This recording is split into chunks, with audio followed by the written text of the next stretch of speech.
Look, I want to thank all of you for being here this morning. There is a broad coalition, many of whose members are arrayed on the steps here with me, and they are all supportive of the bill that was introduced last night on civil marriage equality in the state of Maryland. All of us want the same thing for our children. Marylanders of different religious beliefs, Marylanders of all walks of life, all want the same thing for our children. We want our children to live in loving, stable, committed households that are protected equally under the law. We also believe that we can protect religious freedom and rights equally under the law. Other states have found a way to do this. We can find a way to do this too. And that common ground that allows us to move forward is dignity, the human dignity of every single person. This is a broad coalition that is supportive of this bill, including Marylanders for Marriage Equality Coalition, which now includes the Baltimore NAACP, the ACLU, the Human Rights Campaign, the National Black Justice Coalition, the National Gay and Lesbian Task Force, the Family Equality Council, Catholics for Equality, the Jewish Community Relations Council of Greater Washington, Maryland Faith for Equality, the Unitarian Universalist Legislative Ministry of Maryland, PFLAG Now, and Progressive Maryland and Equality Maryland, and many others. Yesterday we submitted a marriage equality bill which balances equal protection of individual rights with the important protection of religious liberty and religious freedom. This is a broad-based array of Marylanders that support this bill. Just this month, we were also welcomed the support of the AFL-CIO and SEIU 1199, well, I think the largest healthcare union in the entire country. And the momentum is growing, and there's a lot of hard work to do. We are going to be successful in this legislative session by recognizing the dignity in one another, by recognizing the common humanity that all of us share. In this great state that celebrates diversity as our strength, we choose to be bound together by a common thread, and that common thread is human dignity. It's what allows us to look into the eyes of every child in our state and say that this child is a child of God, and that this child is worthy of the protection of the laws equally that all of us come together to support in order to make our state a better place, a more just place, a more caring place. And with that, I would like to turn it over to Reverend Starlene Joyner Burns. Reverend, please name. Thank you. Thank you, Governor O'Malley. My name is Reverend Starlene Joyner Burns, and I am the founder of SJB Ministries in Bowie, Maryland. And I have come to serve those who are without a church home. I want you to know that I value, respect the freedom of religion. It is one of our founding tenets, a long-standing American value, and one that I cherish. This is why I support Governor O'Malley's proposed legislation that he talked about today. It recognizes that religious freedom must be protected. And right now, clergy far and wide are able to choose those they wish to perform a marriage ceremony for and those they don't. The proposed new marriage law will not change that. If religious leaders don't want to preside over same-sex couples' nuptial, that's all right. This new law will protect them. I exercise my right all the time because I will refuse to marry a couple, gay or straight, where I can clearly see the evidence of domestic violence. So nothing changes for the religious community regarding their rights. What does change, however, is that every adult will be able to get a marriage license, and they can marry the person they love. Gay couples will be able to go to the courthouse and get their marriage license just like everyone else. And most importantly, they will be able to protect their families under this new law, because family is important. Everyone wants to raise their families in an environment that brings respect, protection, and the responsibilities that marriage brings. And many of you know that there's a plethora of churches in Maryland that opposes gay marriage, but not all of them, and in most cases, not all of their congregants are against equal rights for same-sex couples. The tide is turning here in Maryland and throughout the country.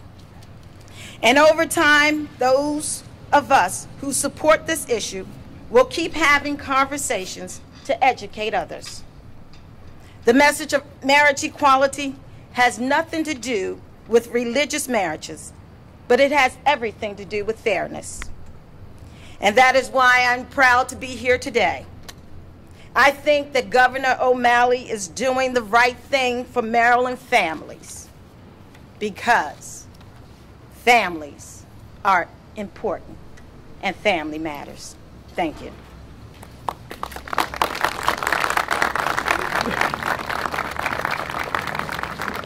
Mr. Ezekiel Jackson, XCIU.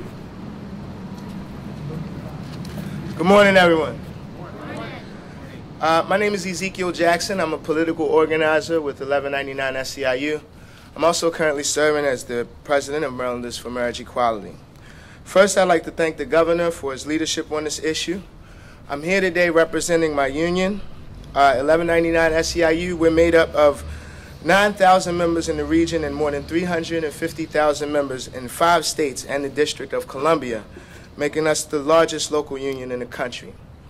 Every day our union stands with working men and women in the shop, in communities, and in our state legislature. We represent men and women from all walks of life, all races, creeds, and religions.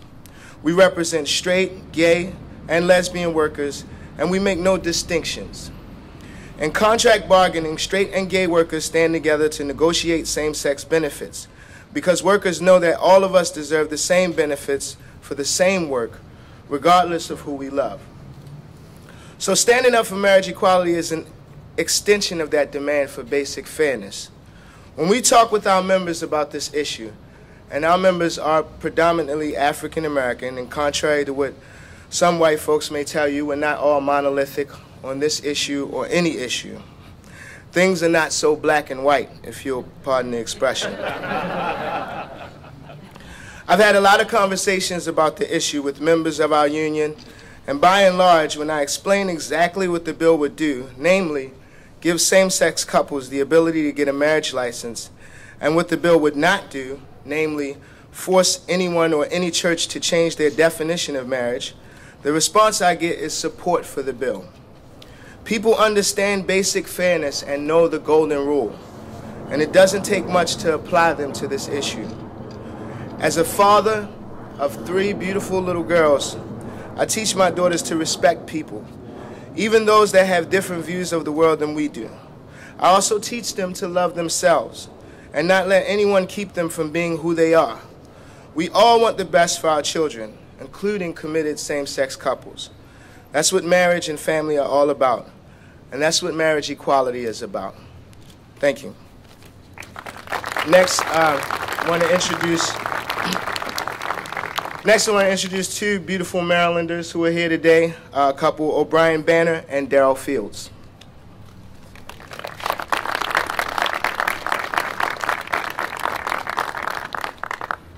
Hello and good morning to all. My name is Darrell Fields. I'm a 27-year-old computer engineer. I work for the federal government, and this is my partner, O'Brien Banner. He's a 28-year-old, and he is a business analyst, and he works for a local state government. We've been together for 5 years, and we're just here to support the bill. Good morning, everyone. We didn't come with any organizations or any clergy of sorts. We just came to speak and tell a little story about ourselves personally. We moved here from North Carolina a few years back with hopes of being granted better opportunities here than we were afforded in our home state. We've worked very hard to convince everyone, as well as our families. We both come from very traditional Christian religious families, and we work very hard to provide an example of how our love is consistent and it's true. And thankfully, our families have been very supportive to us. Being able to be married would be paramount to both of us, because we would like to be able to create our version of the American dream, which is to be able to be married, to be able to purchase a home, and within 3 years be able to adopt children, a little girl and a little boy. It was just a brief story. We thank you very much for your time, and thank you, Governor O'Malley, for allowing this day to be possible, and everyone else who allowed this day to be possible. And we thank you. Thank you.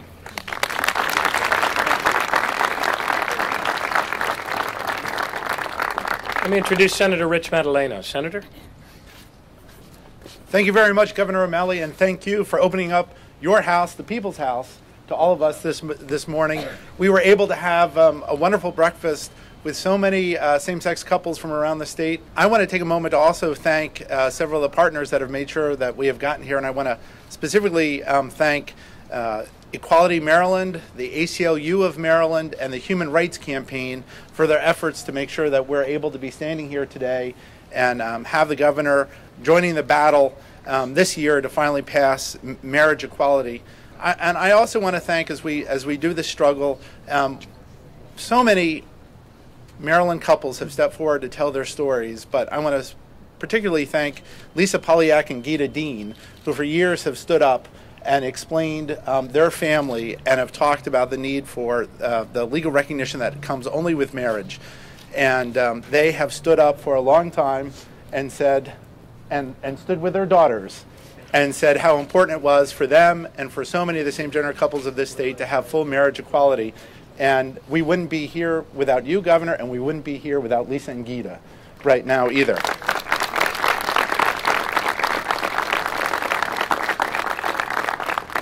I want to thank so many of my remarkable colleagues who are standing behind us. It's easy for those of us who are gay and lesbians in the General Assembly to stand up and fight for our rights, but there are some remarkable straight allies who are standing behind me who have stood up and said, you know, I don't care about the politics of this situation. I know what is right, and I'm going to stand with you and support the bill. And they've been there from day one. And thank you from my family and the family of all of your colleagues for being willing to be part of it.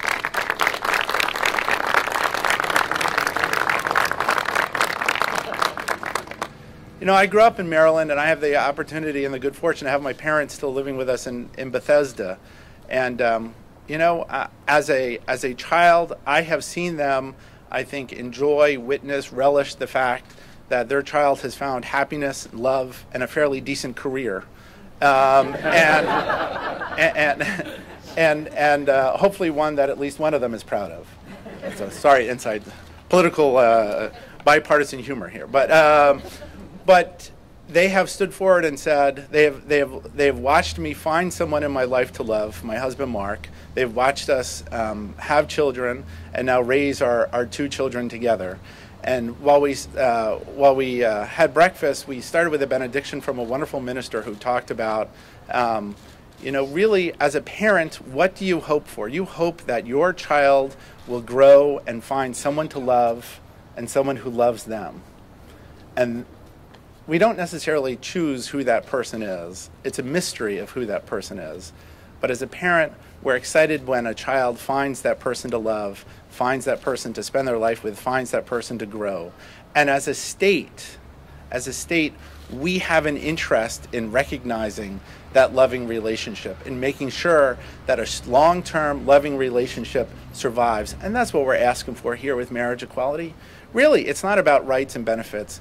It's about the opportunity to find that person to love and make it last through a lifetime. Because we all know from all of our personal experiences that life is richer, happier, healthier when you're with that special other person. Just like we heard from O'Brien and Daryl today, who just want to try to find a path to some happiness, success, and a family. And they've chosen to do that in Maryland because they know that Maryland is going to be a welcoming state, that Maryland is truly going to be the free state. So I look forward, Governor, to making this happen this year. And with your leadership on board, I'm very confident it will happen this year. So thank you again for welcoming us all. Thank you. Thank you.